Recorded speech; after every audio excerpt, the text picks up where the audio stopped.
வணக்கம். இது 35வது பாடத்தில் 2வது பகுதியாக இருக்கலாம். முதல் பாடத்தை பாருங்க. 35வது பாடம் 2வது பகுதி. சரி. அதாவது நாட்டின் சட்டத்தை மதித்து வாழ்பவன் நல்ல குடிமகன் என்று போற்றினோம். பிறகு அவன் உண்மையான விஞ்ஞானத்தை திருத்தி வளர்க்கும். உண்மையான விஞ்ஞானத்தை திருத்தி வளர்க்கும். உலகம் சீரான வழியில் செல்லும், வழியில் முன்னேறும். சரியா? நாட்டின் சட்டத்தை மதித்து வாழ்பவர்களை நாம் நல்ல குடிமகன்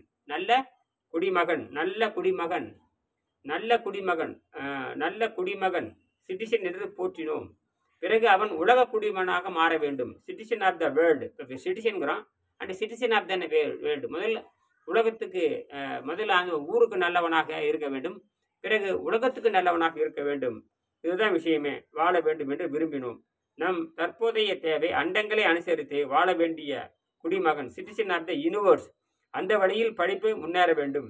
வரிசை கிரமமாக உணவில்லாமல் வாழும் கலை, யோக முறை, 2 புவியீர்ப்பு சக்கரம், 3 நீர் சுழற்சி இயந்திரம் ஆகியவற்றை கற்று மனித சமுதாயத்திலிருந்து மற்ற கோள்களிலும் விண்வெளியிலும் குடியேறும் மக்கள் மட்டுமே எதிர்காலத்தில் தேவை.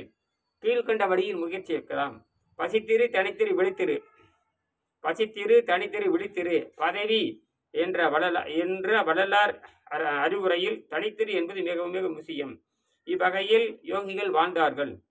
காலையில் எழுந்தவுடன் காலைக்கடலை முடித்துவிட்டு ஒரு அச்சு வெள்ளத்தை மென்று விழுங்கிய பின் தண்ணீர் குடிக்கவும். இது இரவில் தொண்டை கீழே படியும் விஷத்தை கீழே இறக்க உதவும். 3 பற்றினை இணக்கும் போது உணவுப்பாதையில் படியும் விஷங்களை கீழே இறக்க சில பேரிச்சம்பழங்களை உண்டு தண்ணீர் குடிக்கவும். 3 குறைந்த உணவினால் மலச்சிக்கல் ஏற்படும். இதை சரி செய்ய இயற்கை அணிவை எடுத்துக்கொள்ளலாம். அல்லது பூச்சி மருந்துகள் அடிக்கப்படாத கீரைகளை வேக வைத்து கொஞ்சம் உப்பும் அவளும் சேர்த்து பிசைந்து உண்டு மலச்சிக்கலை போக்கலாம். நல்ல இவ்வளவு கீரை வணக்கிட்டு கொஞ்சம் சிறிதல் அவுள் போட்டுட்டு கொஞ்சம் அவள் கீரை சோறு, இதை வச்சு நல்ல அவள் சோறு கீரை சோறு கீரையும் அவளையும் போட்டு பனைஞ்சு நாம சாப்பிட்டுக்கலாம். சரிங்களா? அப்படி சாப்பிட்டோம்னா மலச்சிக்கல் போயிடும். மலச்சிக்கலை போக்கிக் கொள்ளலாம்.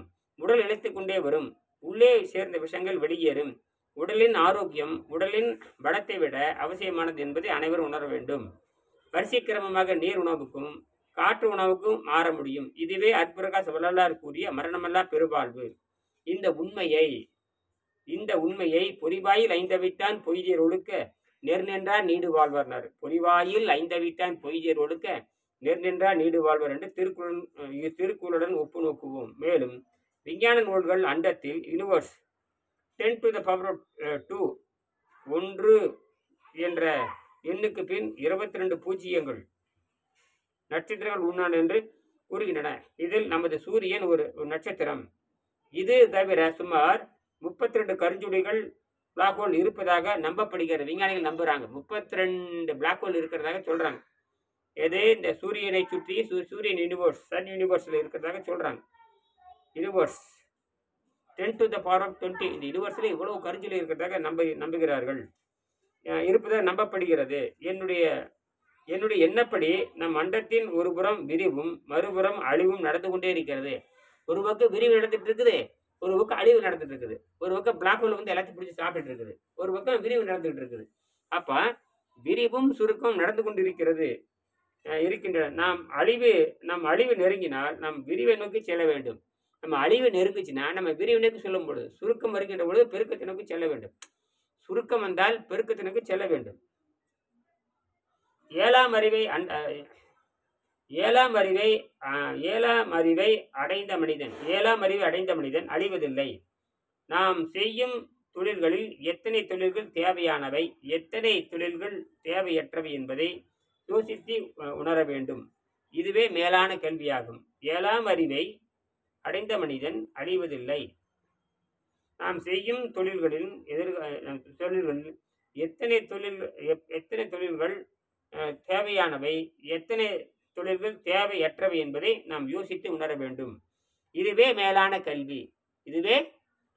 கல்வியாக இருக்க முடியும் என்பதை நாம் இதை கூறிக்கொண்டு 35ஆம் பாடம் 2வது பகுதி நிறைவு. நன்றி.